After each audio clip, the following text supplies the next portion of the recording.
In this question, we have an input array of 0 and 1. We want to separate zeros and ones on the left side and right side of the array. Let us take an example. हमारे पास एक array है A जो sequence है 0 और 1 का 0 1 1 0 1 0. ठीक, size क्या हो गया यहाँ पर? Size of array equals to 6. हमें आउटपुट में क्या चाहिए? आउटपुट में क्या होना चाहिए? हमारे 0 होने चाहिए लेफ्ट साइड पर और 1 होने चाहिए राइट साइड पर.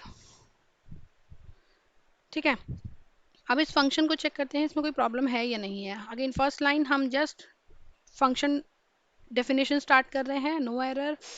लाइन नंबर 2 के अंदर हमने दो एलिमेंट डिफाइन किए हैं, लेफ्ट एंड राइट, कोई प्रॉब्लम नहीं है. Line number 3, while left is greater than right. अब देखो लेफ्ट हमने स्टार्ट किया है 0 से, राइट हमने बोला है size -1 which is equal to 5, और हम कंडीशन लगा रहे हैं left is greater than right. कभी होगा ये? पॉसिबल ही नहीं है, इसलिए हमारे पास इस लाइन में एक एरर आ गई है. It must be less than. ठीक है, तो हमारे पास यहाँ होना चाहिए left is less than right.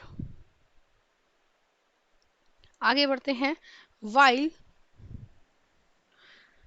a of left equals to 0 and left is less than right, अगर कंडीशन ट्रू है और वो 0 के इक्वल है तो आगे बढ़ जाएंगे, कोई दिक्कत नहीं है, लेफ्ट को हम आगे मूव कर जाएंगे. ठीक है, अगर हमारा लेफ्ट वाला ऑलरेडी 0 है तो हमें कुछ करना ही नहीं है, हम आगे स्विच कर जाएंगे. ठीक, अब हम चेक करते हैं, जब तक हमारे पास लेफ्ट में 0 नहीं मिलता तब तक आगे बढ़ते जाएंगे, अदरवाइज हम आगे बढ़ते हैं. फिर इस वाले वाइल में क्या किया है, क्योंकि हमें राइट साइड में 1 लेकर आना है तो सेम कंडीशन लगाई है, a of right equals to 1 अगर है और लेफ्ट लेस देन राइट है तो राइट को सिर्फ हमें माइनस करना है. ठीक, आगे बढ़ते हैं.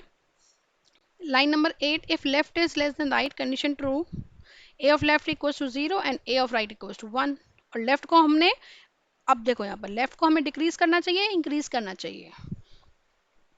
लाइन नंबर 12 में हमने क्या किया, राइट को डिक्रीज किया है, क्योंकि राइट साइड है तो आगे बढ़ने की जगह वो पीछे मूव करेगा, इसलिए राइट साइड वाला तो ओके है, बट लेफ्ट साइड वाला पहले ही लेफ्ट में था, अगर हम उसको डिक्रीज करेंगे तो वो आउट ऑफ द एरे हो जाएगा, इसलिए लेफ्ट को यहाँ पर इंक्रीज होना चाहिए. तो यहाँ पर भी एरर आ गई है, हमारे पास एरर हो गई है line number 3 and line number 11. So the correct answer is option C. Next question is this.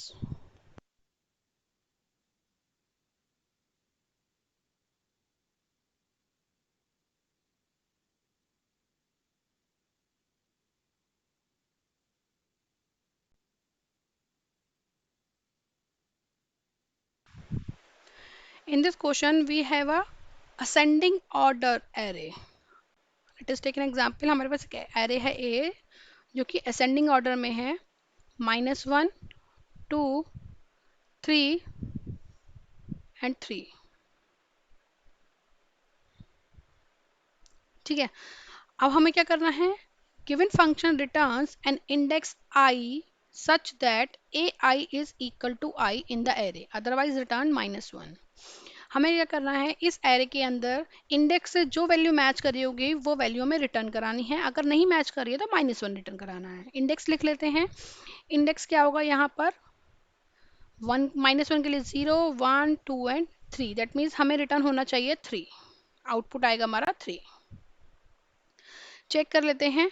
अच्छा, दूसरा एग्जाम्पल ले लेते हैं. a इक्वल्स टू अगर है हमारे पास -1 2 3 एंड 4, इंडेक्स क्या है यहाँ पर 0 1 2 एंड 3, जो कि किसी से मैच नहीं कर रहा है, तो इसका आउटपुट क्या आएगा, -1. अब ये चेक कर लेते हैं. Line number 1, just we are defining a function definition, एक वेरिएबल डिफाइन किया है, कोई प्रॉब्लम नहीं है.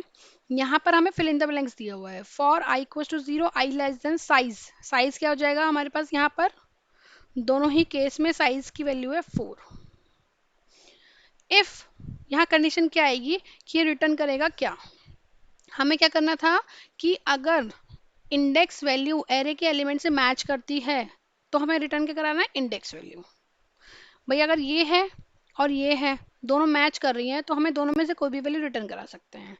इफ यहाँ लिखते हैं हम array of I equals to किससे मैच होना चाहिए?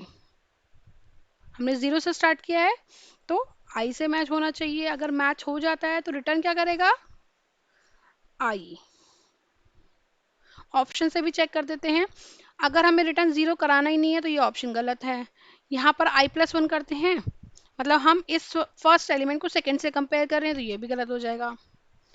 फर्स्ट एलिमेंट को पहले वाले एलिमेंट से कर रहे हैं तो ये भी गलत हो जाएगा। तो हमारे पास 3 ऑप्शन गलत हो गए। एक बचा ऑप्शन डी, फर्स्ट एलिमेंट को सेम इंडेक्स से कंपेयर करा रहे हैं, ठीक है, और रिटर्न करा दिया आई। दैट मीन्स करेक्ट ऑप्शन हो गया ऑप्शन डी।